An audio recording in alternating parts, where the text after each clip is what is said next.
Hi, my name is Megan Garner, and I will be covering traditional training methods of business games and case studies today.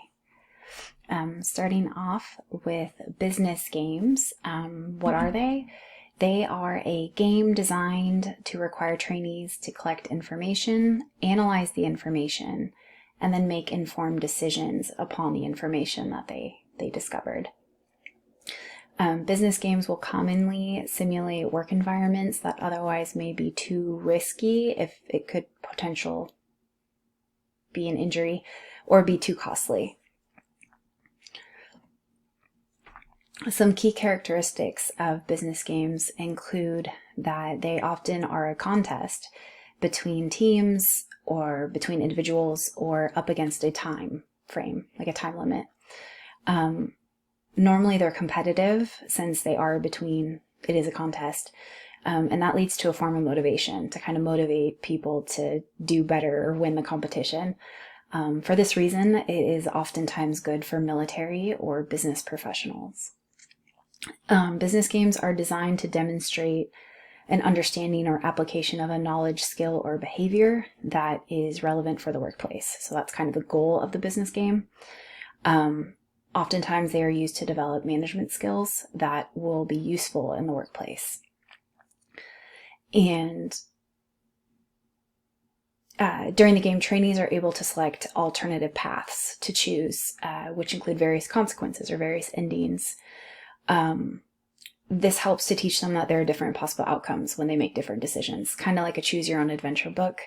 There's different paths they can take, and it is dependent upon the decisions that they make in the game.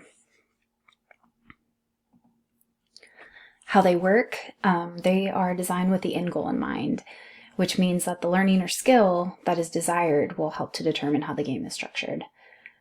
They allow trainees to experience situations in a controlled environment before they see it firsthand or in the work environment, so they can kind of be prepared a little bit and know what to anticipate. Debriefing often takes place at the end of the game, and this is a way to provide feedback and encourage discussions between participants to deepen their understanding of the training. This also helps to encourage retaining and recalling the information at a later date. And this helps to improve the transfer of training of the information that they learned.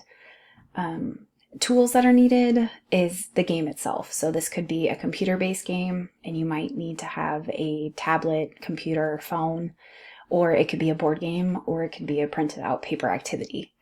So the tools kind of vary based on if it's computer-based or if it's just a physical copy. Some advantages of using business games as a training method include the opportunity to learn by doing, just hands-on experience. These games can also be interactive, which is very beneficial to some. It helps to give immediate feedback or responses in real time, which is helpful for some individuals that need that immediate feedback to kind of retain the information to make sure it clicks. The financial saving is another benefit because situations are able to be kind of tested in the game situation before they are rolled out. So before a big investment is made, they can kind of test the water and see if this would be worth investing in or if it's just not worth it. And finally, they can be connected to professional experiences that employees will face in the workplace. So they kind of get a little bit taste of what an experience might look like before they're experiencing it in person. Some disadvantages include that regular maintenance may be needed to update a game or upgrade a game to remain relevant and accurate for the contents of the game. As policies and procedures change, updates to the game would be required, and depending how frequent changes or policies or any of that is done, it could become costly if they're having to continually update the game every couple months. Another disadvantage is that specific training is needed for trainers that use this method so that the trainers understand the game, they understand the purpose, and they are fully able to teach it to participants so that they can learn the information as well. So how can business games be effective? There are a few different ways, and to be most effective, research has shown that participants learn more when they're involved in a game compared to if they are just reading or just listening to the material. Another way is when participants have unlimited access to the game. This means that they're able to revisit it as needed and to kind of further help retain the information that is learned. The game should be simple enough to be played quickly, and simple to understand. But they also need to create an exciting and meaningful experience. So they need to keep the participants' attention span while the game is going on. Effectiveness is also dependent on participant personality characteristics, like individual characteristics, their academic ability, and team characteristics. How motivated or how cohesive is the team? And these are connected to the performance and learning and kind of the success of how effective the game will be.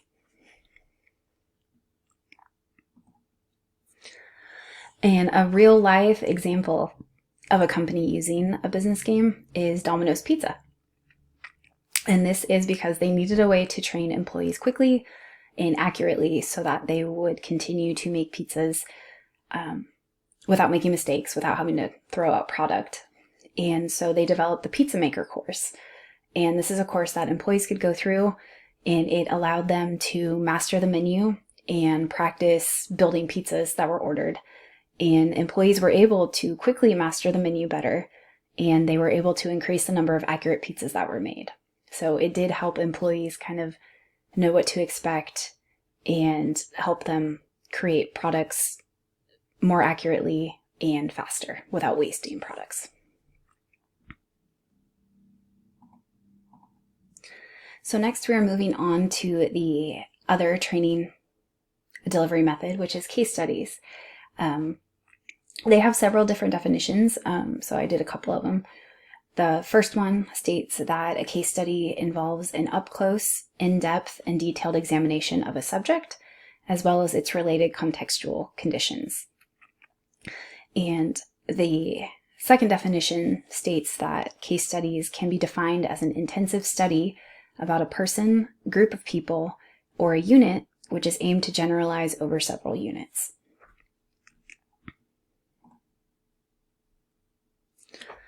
Some key characteristics of case studies include that they enhance training on the subject by taking a deeper look into the subject, taking a look at research that has been done. They are conducted through practical activity, through discussions.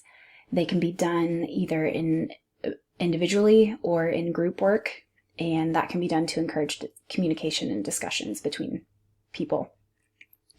For this reason, they are popular in fields of study like law, medicine, or counseling, and that is also because they can be done simultaneously. One case study can be given to a group of individuals, and they can each read the same copy at the same time. It's not limited to one person only. And some additional characteristics of case studies is that there are 4 most common types, and these different types include illustrative, which includes one or more instances of an event or a concept to provide trainees with information and clarity. The next is explanatory. This describes events or phenomena where the results are known and not open to interpretation. The third is intrinsic, focuses on a person such as a leader, manager, or a patient. And the last is critical instance, those that examine one or more situations to emphasize a point or to test an assumption. So how case studies work, they are done by identifying and analyzing a story or a related topic that participants are looking into. Critiques are then made about the actions taken to deem if they were appropriate or if they could have been made differently. The results of the analysis depends on the actions that will be taken. And the tools that are needed include an existing case study, which may be a physical copy, so the paper that is needed, or an electronic copy. So you might need to have a computer, a phone, or a tablet to access the case study. Some advantages of using case studies include creating a link between learning and practice, and that's supported through the research in the case study. Utilizing this method has been found to have high levels of simultaneous participation of trainees. There are many pre-existing case studies to pick from that may be related to a topic that is being covered. And since there are so many pre-existing cases, this oftentimes relates to low cost. There isn't a lot of upfront cost that is needed if you're using a pre-existing case study. Some disadvantages include that this method can be timely if you need to conduct a new case study. There's also specific training that may be required to understand case studies on a level that can be taught to trainees and encourage discussion. And a final disadvantage is that although there are a lot of pre-existing case studies, they may not relate to the topic that is being covered or the specific work environment that is needed, like the related topic. How to make them most effective is encouraging trainee involvement and participation. That is vital for the success. Creating a healthy learning environment must also be established to allow trainees to prepare and discuss their findings. They need to feel comfortable to communicate what they find and kind of encourage discussions. The effectiveness is increased when this method is done face-to-face or via electronic communications like Zoom, because this method relies so heavily on communication and discussion. And finally, the trainees must be willing and able to analyze, communicate, and defend their positions on the information they find. So they're not just reading the case study, but they need to be able to understand it at a level that they can communicate and discuss with their peers. A real-world example of an organization using case studies is KLA-Tencor. They are a semiconductor manufacturing company. They use something called the Situation Room, and this allows the company to discuss, analyze, and find solutions to real situations or problems that have occurred, and they do so by reviewing existing case studies. The participants receive feedback from peers, and they have the opportunity to provide an alternative response if they need to. And this activity allows managers to find ways to deal with common leadership issues that they may find and come across in the workplace. In conclusion, business games and case studies are two training methods that can be effective if implemented with the correct learning goal in mind. Each method offers several strengths that can be used to improve learning, retention, and the transfer of training of knowledge, skills, or abilities. These are some of the sources that were used. Not some, these were the sources that were used for this presentation.